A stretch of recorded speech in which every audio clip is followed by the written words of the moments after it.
And I'm excited to see that we have a guest. So Sebastian, if you can unmute yourself and just tell us what brings you here. Well, believe it or not, to say I am Angeles' husband, and several reasons right now, and I know. So I looked at it through Facebook, and she was telling me like some nights prior, she was like, why don't you just give it a go? You rarely talk to friends. I mean, you're doing your best to go to the gym, trying to get active and stuff like that. So why don't you just try Toastmasters for like an hour or so? I'm like, all right, you know what? It seems intriguing. I'll do it. And here I am. That is awesome. Great. We're happy to have you. It's always fun to see a new face, and we're a great group, if I must say so myself. And now it's even better. We've got you here, we've got Angeles, and we've got a husband and wife team. So that's always exciting. And hi, Charles. Okay, so let's see. I am going to just run with it and introduce our Toastmaster for today. Help me welcome Paul. Oh, also Sebastian, I just want to let you know that we normally clap a lot when we're face to face. So in lieu of clapping, we do this, which is the universal sign for clapping. So we do that. Okay.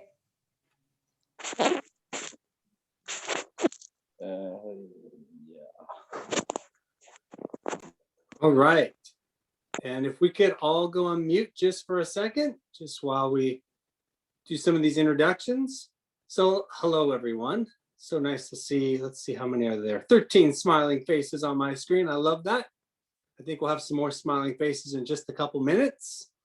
Let's go over the theme of the day, and then we'll go over the word of the day, and then we'll go over our roles and responsibilities. How's that? So the theme of the day is facts versus lived experience. Whoa, that's deep. Not going to do a whole speech on it, but I find it interesting these days that in the old days, we used to be really focused on facts and maybe not so much on lived experience, but it seems like these days lived experience is coming to almost equal facts and sometimes overshadowing what facts are. And I just find it interesting just to observe. It would be real interesting to have a court of law and a jury, and if the jury is basing a case off of they're deliberating off everybody's lived experience, that could be a bit challenged because everybody has their truth versus what the facts of the case may be. So the theme of the day is facts versus experience, and you'll find that today that Angeles will be talking to us about, I think, some facts. I'm hoping there'll be some interesting ones. The word of the day, if you look in your agenda, is informative. Informative is an adjective, and it is providing useful or interesting information. So when we do our table topics, which is our impromptu speaking, please use the word of the day, informative, in your table topics. Now let's go over the roles and responsibilities. I am your Toastmaster. That means I am your MC. I will be leading the session today. Angeles is our table topics master, so she'll be in charge of dishing out some very fun impromptu topics. So we'll see about that one. Greg Mckean, wave for us, Greg. Wave, Greg. Greg is speaker 1. Jesse, you're speaker number 2. We have Jerry evaluating Greg. We have Anita, who will be evaluating Jesse. And we don't have our grammarian yet, so we'll go to her just a second. Devin, would you tell us what your role is as the counter? Yes. So as counter, I will be listening for the use of filler words. So words like any false starts, xeroxes, and we'll report them at the end of the meeting. All right, thank you. Christiana, as timer, would you tell us what your role is today? My role is to give green, yellow, red clues as to how far along someone is in their speech. So green is after a minute, yellow is middle of their speech, and red is at the very end. Perfect. Thank you. Lucille, would you tell us what the general evaluator does? Thank you, Paul. As general evaluator, I will introduce the evaluator for the prepared speeches. And at the end of the meeting, I will comment on how the meeting went. Thank you. Excellent. I'm going to ask Charles. Charles, would you step in and do the grammarian role since Brooke is not here yet? She's traveling in. She'll probably be here late. Would you do the grammarian for us? Would you tell us what the grammarian does?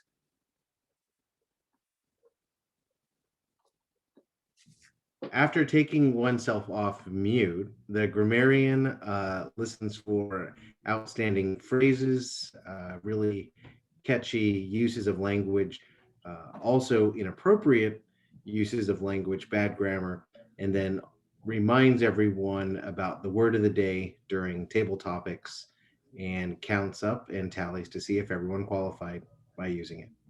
Excellent. Thank you. And again, the word of the day is informative. So keep that in mind when we do table topics. We don't have a joke master today. Maybe if somebody wants to do a joke, then maybe just raise their hand if they have one handy. I see Megan is raising her hand for the watcher role, and I have not forgotten about you, Megan. Give me 1 second. I was searching for a joke master, and I don't know if we'll find one, but maybe somebody will raise their hand at the end and say, I've got a joke. So we'll see about that. Megan, I know you want to tell us what the watcher does, so go for it. And you're on mute, so take yourself off mute. It's okay, just quickly. You give us this number. Okay, the watcher is like how, well, what I want Yeah. it is just to There you see go. how we are positioned in front of the camera and how we look, and if it is a professional Okay. So for number 6. our future. All right, thank you, Megan. We have Awesome. what type of You go equation back is on this? mute, Where that'd they're be not great. sticking to each other. Yeah. There we go. Awesome. All right. And that's just for courtesy for everybody, especially our speakers. So Sebastian, this is going to be a cool meeting today. We have grammarian who's listening for interesting use of language. We got Devin who's doing the awe counter. So she's listening for ums and ahs and buts and so we can work out those non-fluencies when we talk. Christiana is going to keep us in time so that we can get out of here at 1 o'clock. That's the goal. And Lucille will give us a evaluation of how the meeting went, what she thought of it, and where we can improve. And then Megan's going to do the watching role. So with that said, let us turn to our speakers, because I'm sure our speakers are anxious. They just want to get this out of the way, and I don't blame them. Our first speaker of the day is Greg Mckean. His title is this a pound or a pence? It is 5 to 7 minutes. This is Greg's second pathway speech in the presentation mastery path. And the purpose of this project is for Greg to present a speech on any topic, receive feedback, and then apply that feedback in a subsequent speech. So again, the title is this a pound or a pence? 5 to 7 minutes. Please help me welcome Greg Mckean.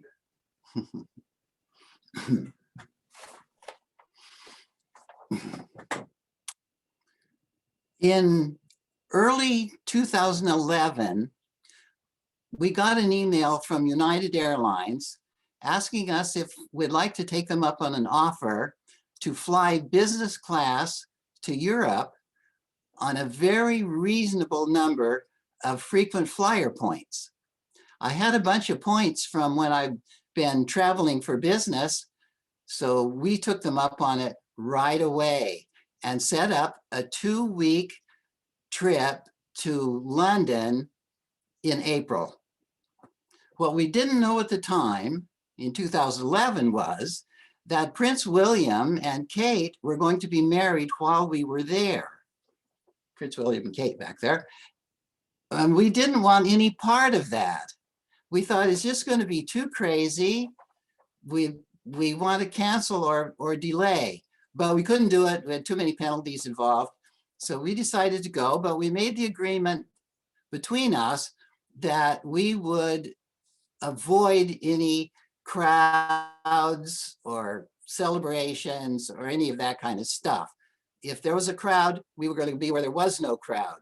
That's just the way it was. But when we got to England, and there was this, I don't know, pervading feeling of joy. Everyone seemed so happy that this was happening that we did get involved. We did some stuff. We actually went down to Westminster Abbey and watched them come out and go around. And to be nice, they did it twice so more people could see.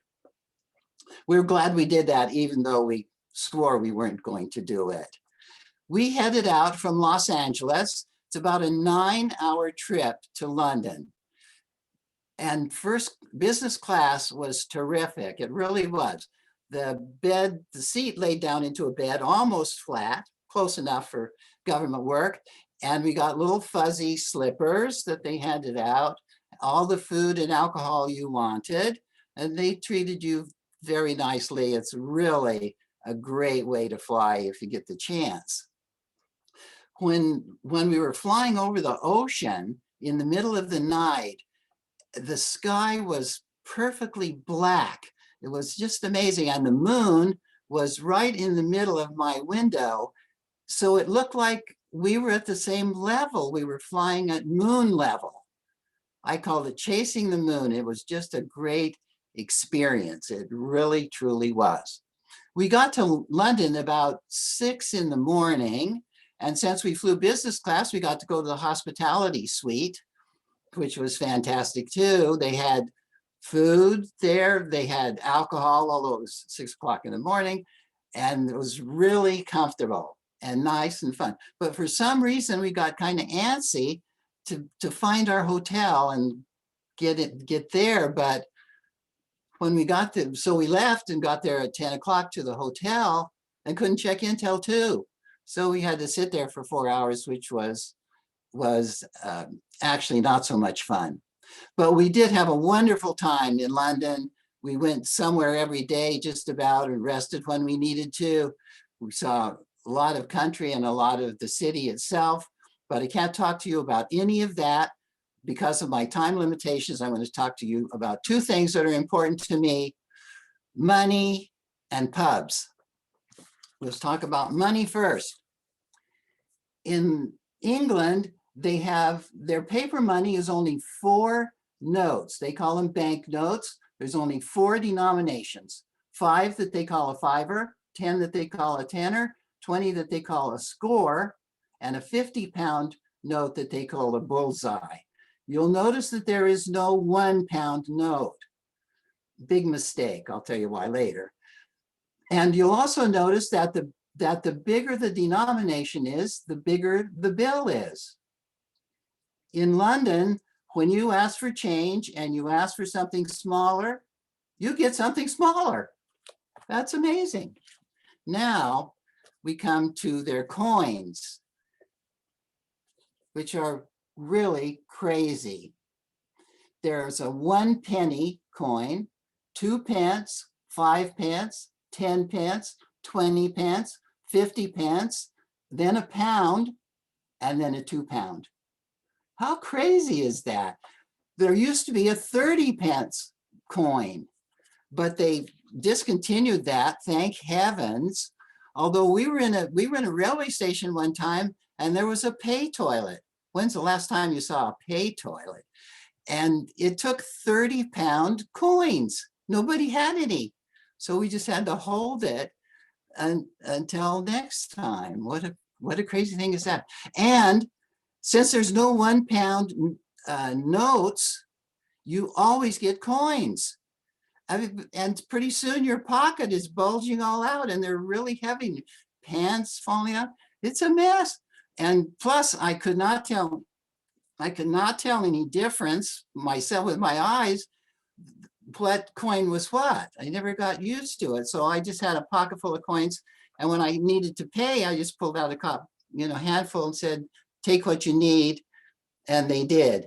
I wasn't the only tourist who did that, by the way. Now, as to pubs, the difference that we saw in London pubs is that there were no bar stools at the bar. I don't know why that is, but in the ones we went to, at least, you could not bring a bar stool up to the bar and sit. You could stand at the bar and drink. That was okay, most of them, but you could not sit at the bar. I have no idea what that was. You'd come in, go to the bar, order a drink, they'd give it to you and you'd take it back to the table. If you ordered food, they would bring it to you. So that worked perfectly fine, but we wondered when we went to some places around, some cities around London, they had bar stools, some of them. So we said, why do you have bar stools? And London doesn't have any bar stools. Why is that? And the bartender told us, she said, well, we get lonesome if we don't have somebody sitting next to us. So I thought, oh, that's nice. It's probably not the truth, though. My guess is that they get tourists there who are really more used to bar stools. Well, we had a great time in London. We did. It was the best trip I ever took. I'm hoping we can go back again, and you should go too. We're planning to go as soon as we can, and we're going to go business, I hope. Thank you, Greg. If you would now take 1 minute to write Greg some feedback, you can write it in the chat. I don't know, Greg, if you can see the chat, open up your chat there. And Greg, maybe you might want to put in your email address as well. Somebody wants to email you some feedback. I think that would be best. So let's just take 1 minute and provide Greg what we liked about his talk, what we'd like to see more of, and how that talk impacted us. So we'll start our minute.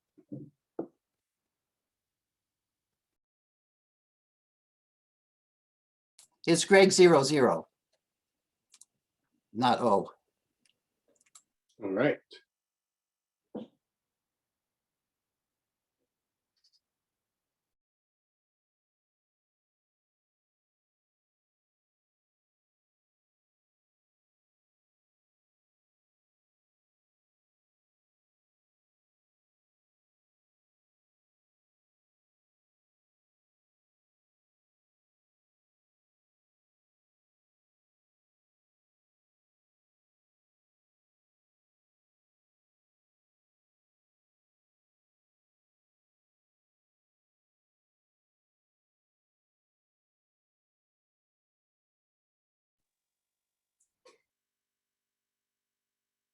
All right, just about wrapping up our comments for Greg. You have his email address, so if you think of some other things and some other feedback that you'd like to give Greg, even after the meeting, feel free to drop Greg a note. All right, our speaker number 2 is Jesse Kiko. The title is A Toast to My Amazing Grandmother. The time is 4 to 6 minutes. In this speech, Jesse is to deliver a social speech that is well organized, well delivered, with appropriate content for the type of speech. In this case, it's a toast. So again, the title is A Toast to My Amazing Grandmother. It's 4 to 6 minutes. Please help me welcome Jesse.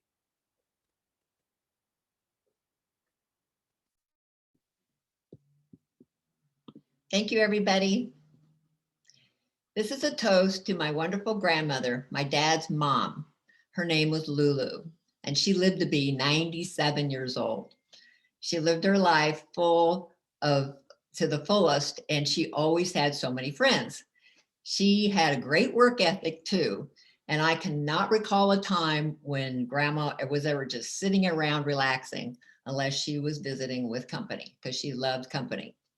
And when I was about 8 years old, I received a bicycle for my birthday. And since we lived only 2 miles from Grandma and Grandpa's house on country roads, I had the best time getting out my bicycle and biking over to Grandma's house.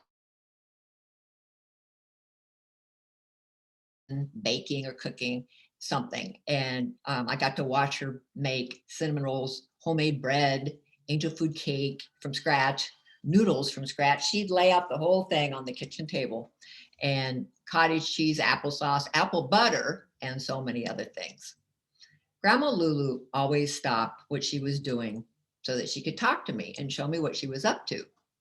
And she loved also getting dressed up and going out to a social event, and she almost always wore a hat back then.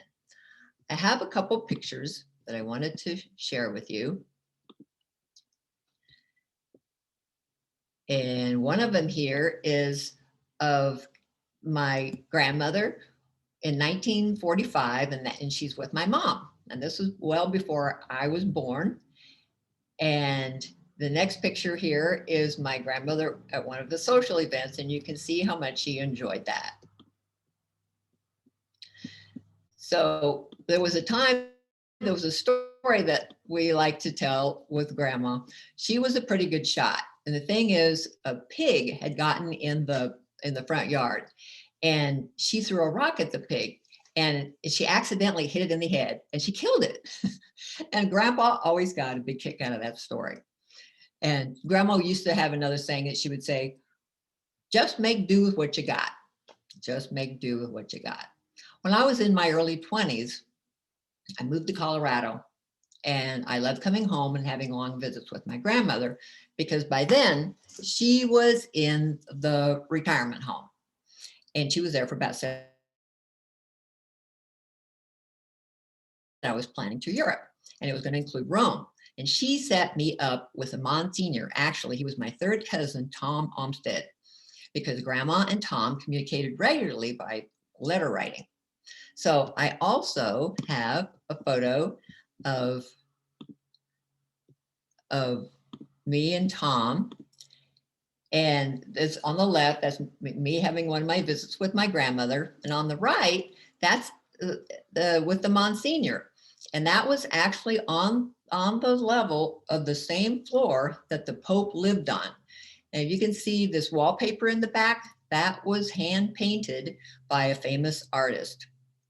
And we got to visit for like 45 minutes. So you can imagine, my grandmother was so pleased that we were able to connect and get to have that meeting. And it was because of her connection. And I had to wait 3 days before I got in to see the Monsignor, but finally we made it happen. And when I was home visiting grandmother from Colorado, and I'll close with this little story because it kind of shows, some of the hardships my grandmother went through on the farm. And she told me a story about when she had a chance to go to Colorado when she was younger, but a snow blizzard came and they never did go. They had to cancel the trip and they never did go. And so it just reminds me that, what a great person she was, because she never complained. And I never had heard that story until later in life like that. And because to me, in my eyes, she was my role model. She was a wise, she was intelligent, she got along with everybody. She taught me right from wrong. And she was the best grandma I could have had. And I want to just give a little toast to my grandmother for teaching me right from wrong and being the best grandma she could have been. Thank you, Grandma. I love you. And here's your toast. Thank you. I used my vitamin water, Jesse. I hope that's okay. If we could take 1 minute and provide Jesse some feedback. Jesse, would you please put your email in the chat, or if you prefer to get the comments just via chatted directly to you? Absolutely. I think that's a verb, chatted. I'm not sure. Let's go with it.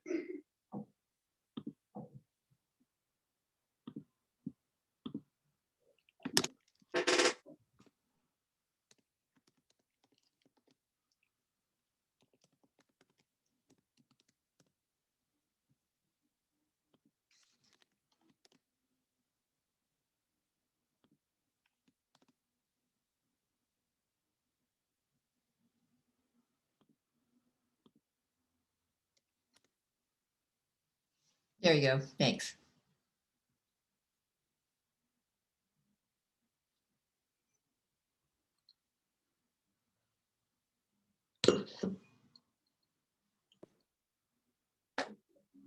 All right, you have Jesse's email, so if you did not have enough time, please feel free to send her some comments via her email address about what you liked about her speech, what you'd like to see more of, and how it impacted you. Can I get a timers report now for our speakers? How do we do? You did great. Everyone, both speakers qualified.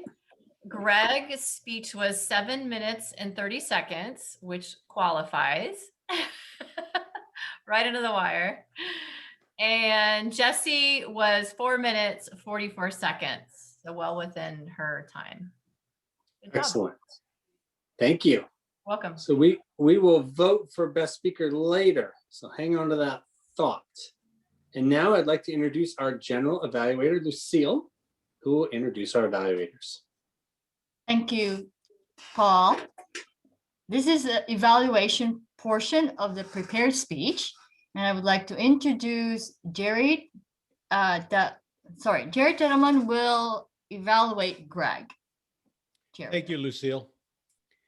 Greg, what an interesting story. I like the, it's a classic tale of your adventures, your travel, and I like the analysis you did. And, you know, you started off talking about, well, we're not really interested in the wedding, the king and the queen, you know, all the royalty. And then all of a sudden you're pulled into that. And then the other thing was the money. I thought that was an interesting take. It is confusing. I've traveled a lot, and figuring out the money if you're changing countries quickly is always a task. And there isn't a lot of rhyme or reason. These things evolve. They're not, somebody doesn't think about, oh, let's organize it, you know, in an easy to understand way. They just evolve over time. But I thought your speech was good. It held our interest because people like to hear about, you know, your travels. You had a level of excitement that was good. You really were excited about flying business class. I thought that was good. The lounge. And you talked about, your take on it. And I thought at the end you probably could have did a little bit more on the conclusion, which is you were trying to encourage people at the end. You said, oh, you should get out there and travel. You should do this. And I think that really is the message of your speech, that you're trying to encourage other people to do what you had done. So I thought that was good, but I would have liked to have seen a stronger conclusion about telling people, get out there, travel, do some things. And I know that with COVID, it's a tough time to do that now, but I think it's going to start coming back. So anyway, great job, Greg. It was a great tale. Thank you. Thank you, Jerry. Our second evaluator, who will be evaluating our second speaker, Jessie, will be Anita. Anita, please. Thank you, Lucille. Jessie, first of all, I loved the title of your speech, and it made me want to hear more about your grandmother. And especially during Women's Month, I thought that it was very appropriate that you had this speech. I thought the speech was given well. You did gestures that we could see on screen. I liked that. You had a great vocal variety. I just fell right into the stories that you told of your grandmother and riding your bike over to her house and things like that. And the pig story, that's a great part of your speech as well. I really enjoyed it and brought a lot of humor into it. She sounds like she was a wonderful woman and much loved and with strong family ties. The only suggestion, and it really isn't a suggestion because I just got right into your story and I loved it, was that with toasts, I kind of think of, you know, a group of people and standing up and here's to you. And so this might have been a perfect time to stand up while you were doing the speech. I know sometimes people mention that and it's difficult to do on Zoom, but that's the only thing I could think of that you might change, but it was perfect the way that you did it. And I just thought it was a wonderful testimonial to a great woman. Thank you. Thank you, Anita. Now I'm turning over the meeting to our Toastmaster, Paul. Thank you, Lucille. Christiana, can I get a timers report on how our evaluators did? Both evaluators qualified. The first evaluator was 1 minute, 30 seconds. The second evaluator was 1 minute, 42 seconds. Excellent. All right, well, we've finished our evaluation portion of the meeting. Now let's go to some of our favorites. I like it. Our favorite time, table topics. Angeles, lead us. Thank you, Paul. So today I will be asking you questions about regarding, I'm sorry. So today I will be talking about a podcast I like. It's called Stuff You Should Know. And you learn a lot of informative things. It could either be from like something that's science or something that's like pop culture, and there's a little bit of comedy in it. So if you guys are interested in it, you should check it out after we do this. So the first thing, I'm going off like podcasts I liked. Okay. One of the podcasts that I liked is how geocaching works. Geocaching, it's kind of like a treasure hunt. You do need coordinates, and you need either a GPS like your phone or a map that was after 1984. And then once you find the coordinates, you find the little container. It has trinkets inside, and you get the trinket and you leave a trinket. And you could do this all, I think it's worldwide actually. So you could do this all over the place. So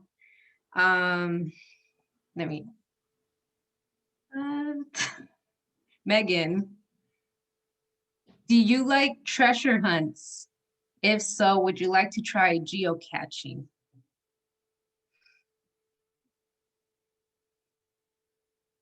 Oh, you're mute.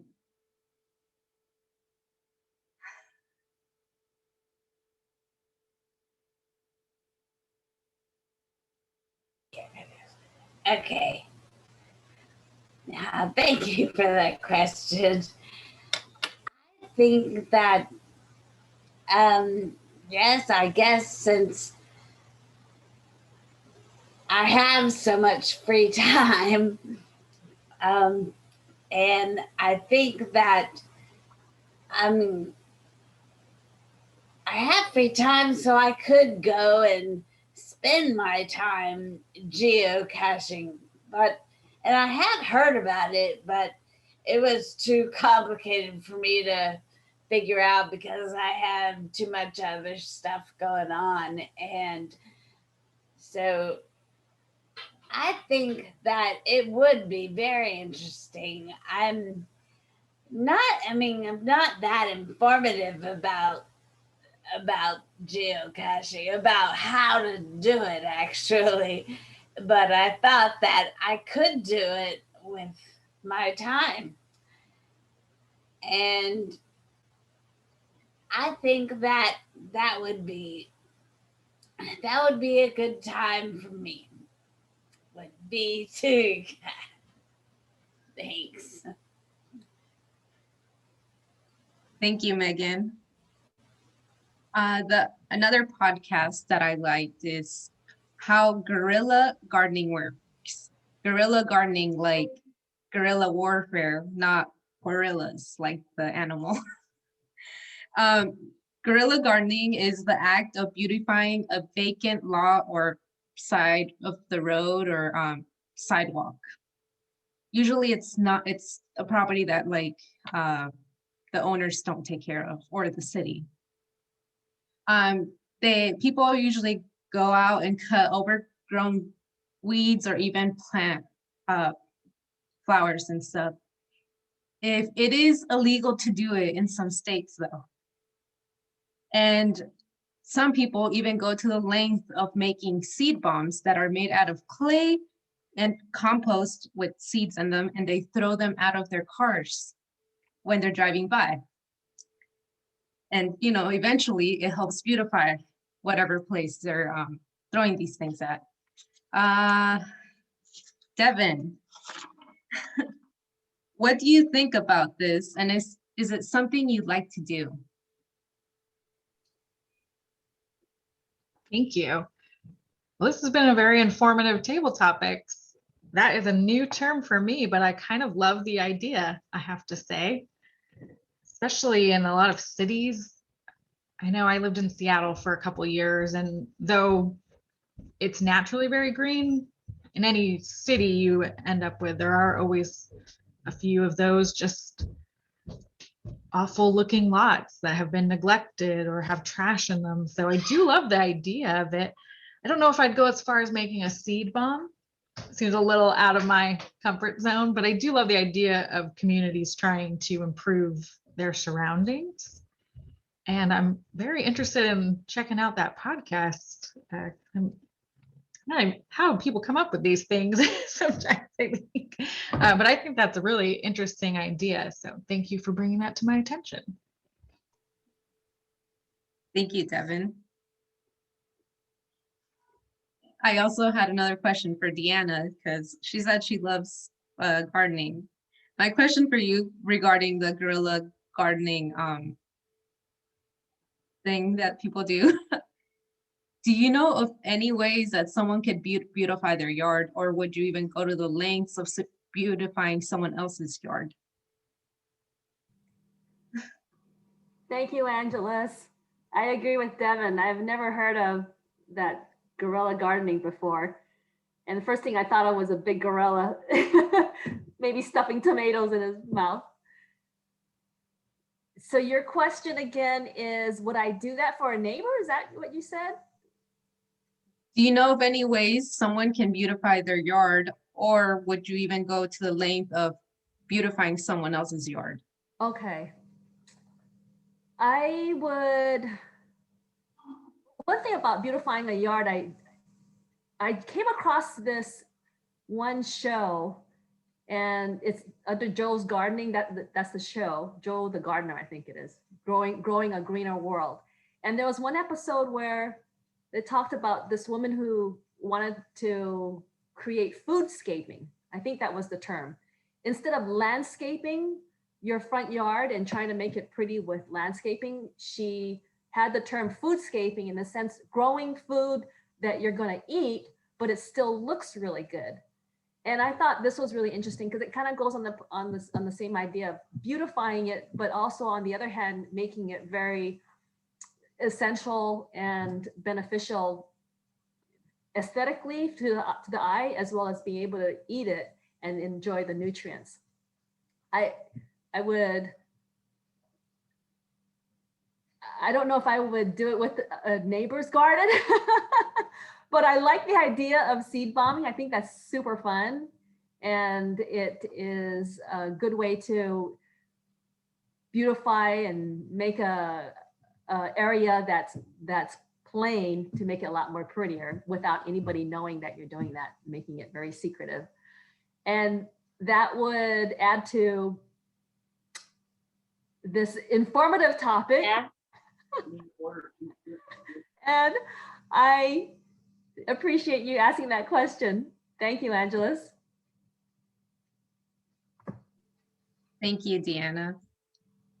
Another podcast that I liked is How the Navajo Code Talkers Worked.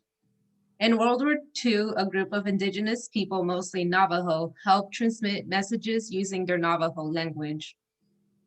They used it as an unbreakable code within a code, which is very, I don't know the word, but anyways. So one word can have many meanings because it is intoned differently.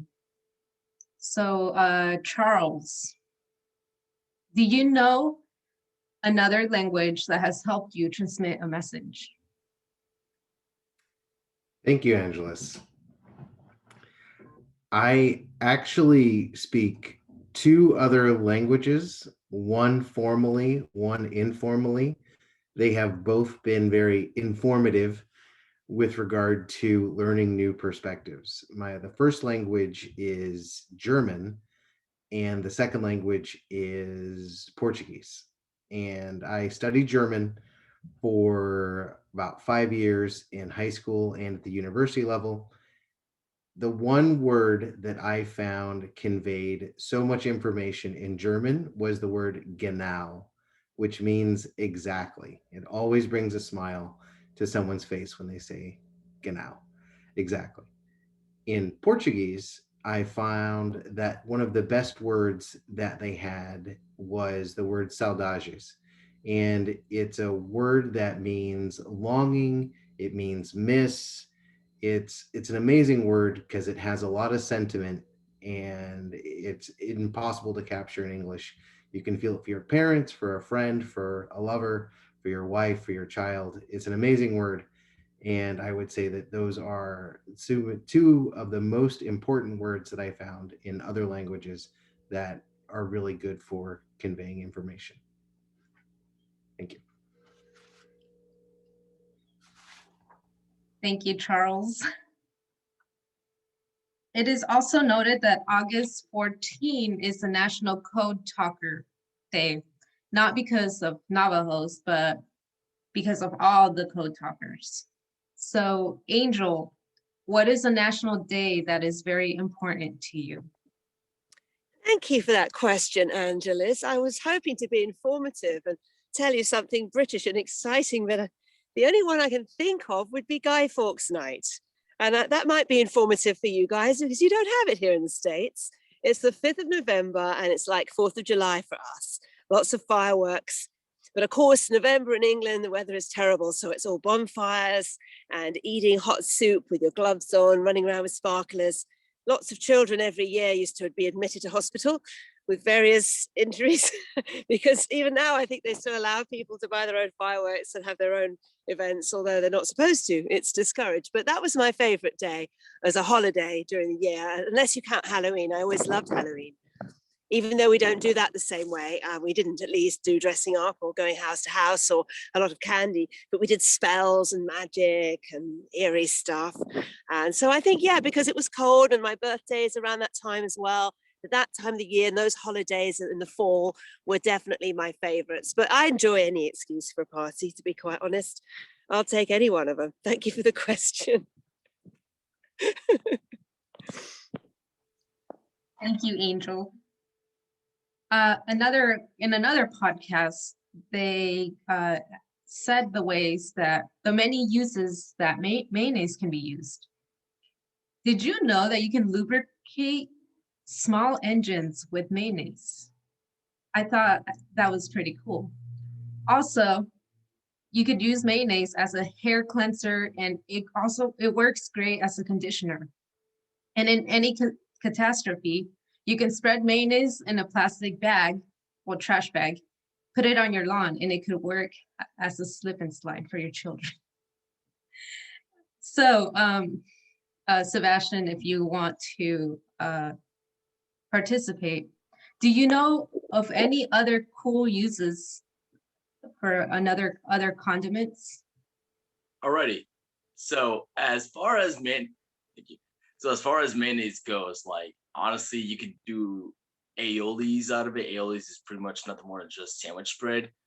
But for condiments, as far as your standard ketchup, mustard, relish, horseradish, on the other hand, is one that is very near and dear to me, especially in the rawest form.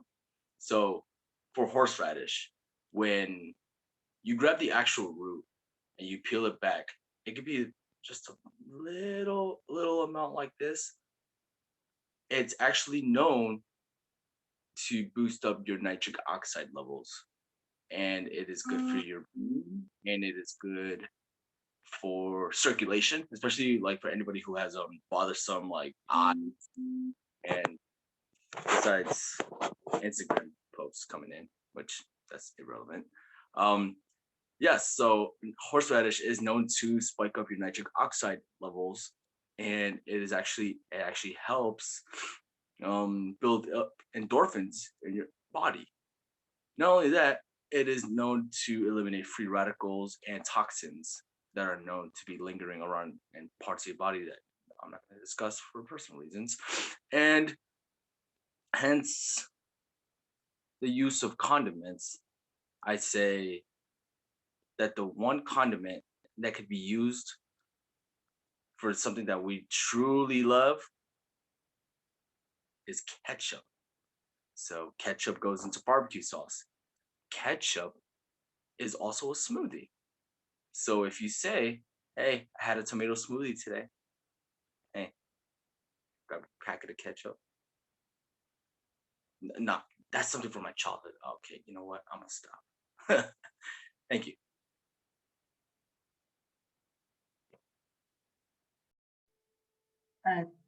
Thank you, Sebastian.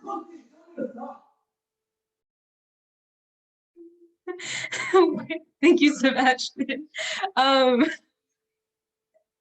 I have more time or am I good? One more? Okay. So this would go to Paul. There's this episode that talks about how grassoline works. Grassoline is a type of switchgrass. Switchgrass is a grass or weed. If refined, it can be used as cellulosic ethanol, which later can be used as an fuel, just like biodiesel or ethanol. So Paul, do you know of anything interested that can be used as an alternative in any way to fuel your car or any vehicle? Wow. Thank you, Angeles. That is one heck of an informative table topic. So to fuel your car, any other besides ethanol or what have you, I think one avenue you could do is just push it. That could be an avenue, especially if it breaks down, you can push it. Or if you're looking for some exercise and there's not enough weights around, free weights are kind of hard to find these days. They're kind of sold out at Dick's and stuff like that. So pushing a car might do the job. I also think what's kind of cool in terms of other sources of power is I'm really into these electric cars. I think it's kind of cool. And not only just the Teslas, but if you've seen more and more cars are being electrified, I think that's the word. And more cars, like for example, the Toyotas now, they have the Primes, which they have a battery in them, just like your hybrid cars, and they can go for 20 to 30 miles around town before the gasoline kicks in. So I think that's kind of cool. It's not a full-blown Tesla where it can go about 400 miles or what have you on a single charge, but it is really neat for around town. So I'm really looking forward to the future when there's more cars that are electrified, and hopefully they won't break down where you actually have to push them.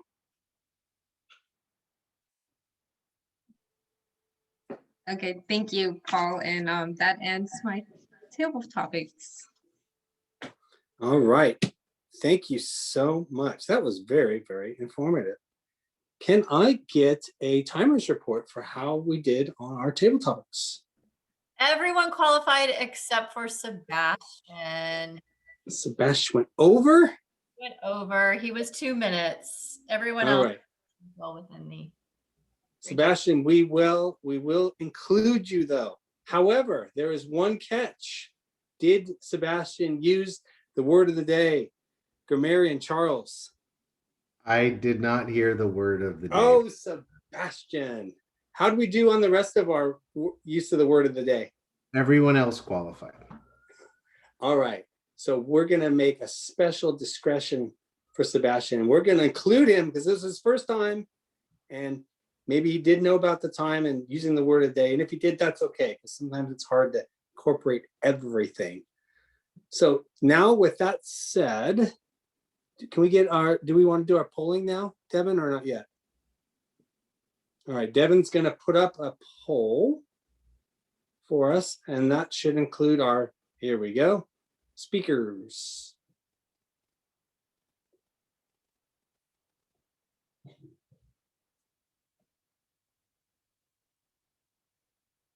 All right. As you vote, let's do our counter. Devin, would you tell us how we did on our non-fluencies? Yes. All right. So Deanna had 1 false start. Paul, I caught nothing. Jesse, 1 so and 3 ands. Greg, 1 ah, 1 so, 2 buts, and 1 false start. Lucille, 1 ah. Megan, 2 ums. Angelus, 4 ahs and 4 ums. Sebastian, 2 ums. Christiana, I didn't catch anything. Jerry, 4 ahs and 1 you know. Anita, 1 ah, 2 ums, and 1 false start. And Charles and Angel were also clean. Charles, you were clean. Good job. Charles, would you tell us how we did on our grammarian's report? What did you hear? I heard great use of language. Nobody said anything that was grammatically incorrect. No big red flags. However, I did hear some amazing uses of language. Greg, when he said the pervading feeling of joy, used some words that we don't often see pulled together. As someone who has traveled internationally on very long flights, I feel like I am chasing the moon, and I think that was a very good way to, give a visualization of being on a very long flight to somewhere you're looking forward to going to. Jesse, I loved the saying, just make do with what you got. It very simple phrase, but very much, I think, characterizes living within your means. Angelus, I loved the concept of guerrilla gardening and then your explanation of what it actually meant. That was really cool. And then Sebastian, I am so curious about what a ketchup smoothie is. That is quite the mental picture.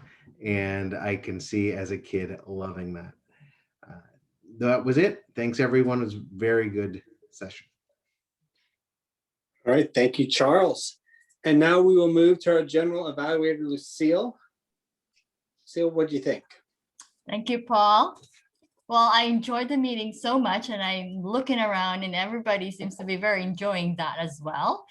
Jerry, both evaluator Jerry and Anita gave a really good evaluation. They followed the format of the good points and the middle points, what is needed to be improved upon, and then closed it with good points again. So it's a sandwich technique that we use. I love that both of them gave really good examples of what could be improved, such as a stronger conclusion from Jerry, and Anita gave specific items to improve, being that speech was a toast to the grandmother that she should stand up. And I think that's really good. Table topics, Angelus, I think this is your second time. I'm not sure. Is it second or first? Third time? I really enjoyed that table topics. It's very informative, which is the word of the day. But I also like the way that we got to know something about you, that you like this podcast, and you explain a little bit about that. And all of you guys answered the question with something very informative, and also letting us know something about you when you're answering it, such as the food scraping we never heard before. Charles, we did not know you know 2 languages, so that's really good. I enjoy that. And Sebastian's the horseradish and the tomato ketchup. I'll try the tomato ketchup. Thank you so much, everyone. Good job. Table topics and Toastmaster, as always, Paul, very, very professional. Thank you. Thank you, Lucille. Megan, I am sorry, I overlooked you on the reports. Would you like to give us a watcher report? Do you have a short one, I trust? Kind of getting short on time here, I'm sorry. Okay, I think that because we all have been doing this, we all have learned how to present and get in our window box or whatever correctly. And we have a good lighting and that everyone can see each other.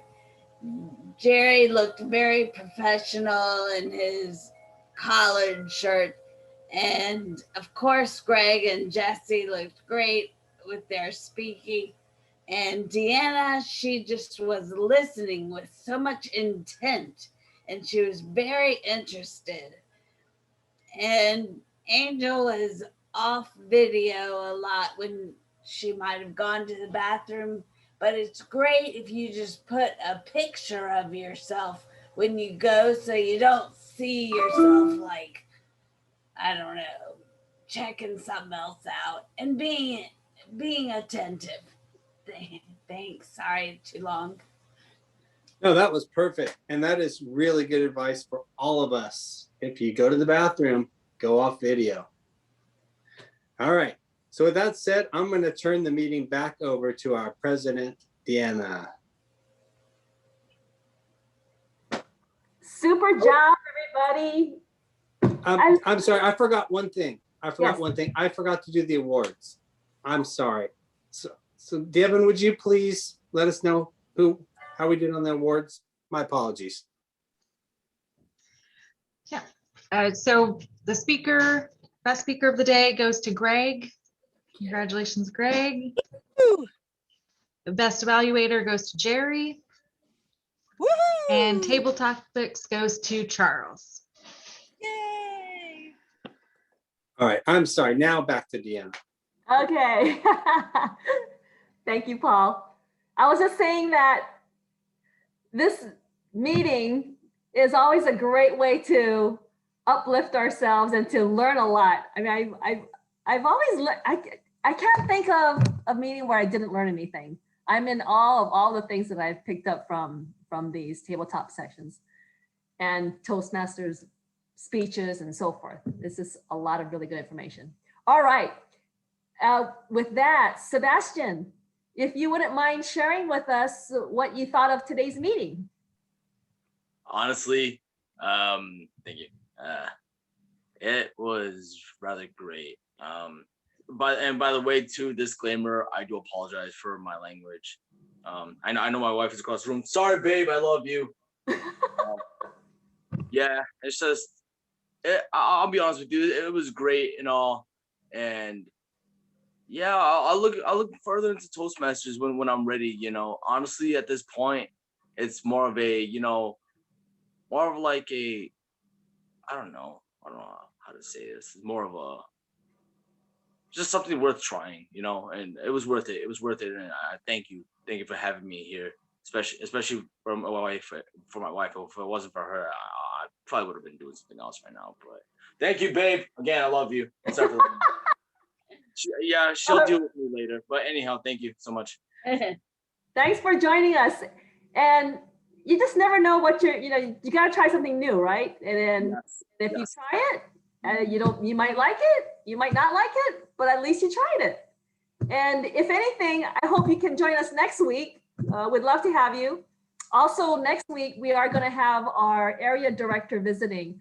And one of the bonuses that we get for points is that if we do have somebody that's a guest showing up, it's a nice bonus for us. So we'd love to see you next week, Sebastian, if you want to give our club another support. We'd appreciate that. Okay, and before I forget, let's do a quick picture. We've got Devin here to help us take our picture. I like Charles's thumbs up. Let's do thumbs up today. All right, thank you. And let's go to quickly the row sheet for next week. I am going to share the screen really quickly. And please shout out. Let's see. It is here somewhere. There it is. Okay. So next week, we've got quite a few spots open. Toastmaster, a speaker, evaluator, all counter, timer, general evaluator. So please shout out what spot you'd like. Anita, I can do general evaluator. Thank you, Anita.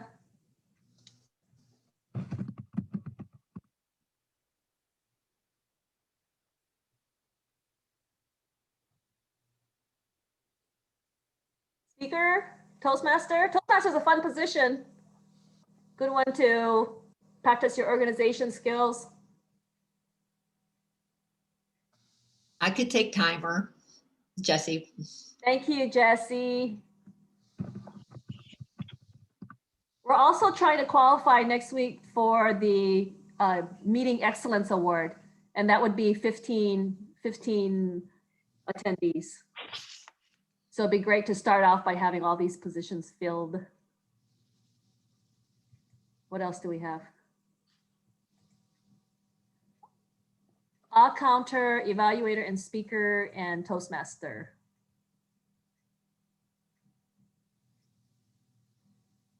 We also need a manual speaker from the manual. Need a manual speaker. Yeah. Which means Speech pathways. from a manual.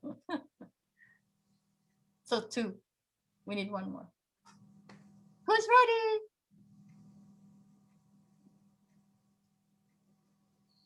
Manual speech.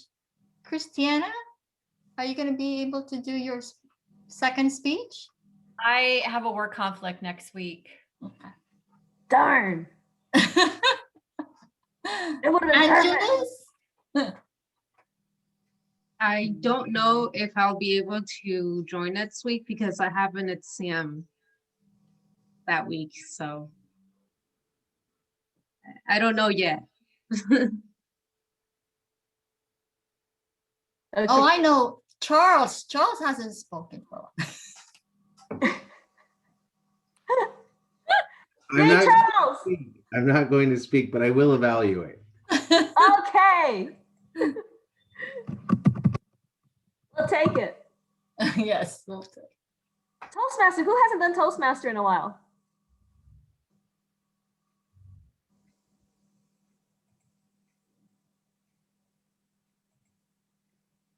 Okay. All right, I'm going to send a message out.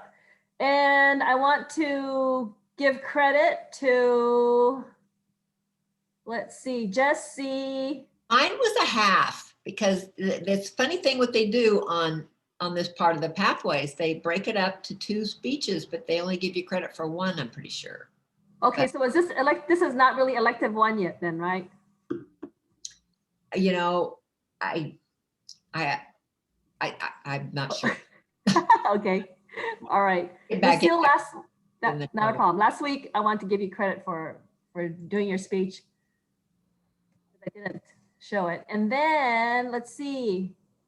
Christiana, last week you did your icebreaker, so I want to make note of that to everybody. Good job on that. And then today, who else? Greg. Woohoo! Another check mark. Okay, fantastic. Let's see. And everybody, I'm going to go ahead and stop sharing. How can I stop share here? Greg, I don't know if you need to, or Jesse, if you guys want to save your chat. Oh, thank you. Yeah. So you can read your evals later. And everybody, thank you for evaluating our speakers too, because that's really important part of doing this, that our speakers want the feedback. Okay. All right. With that, see you guys next week.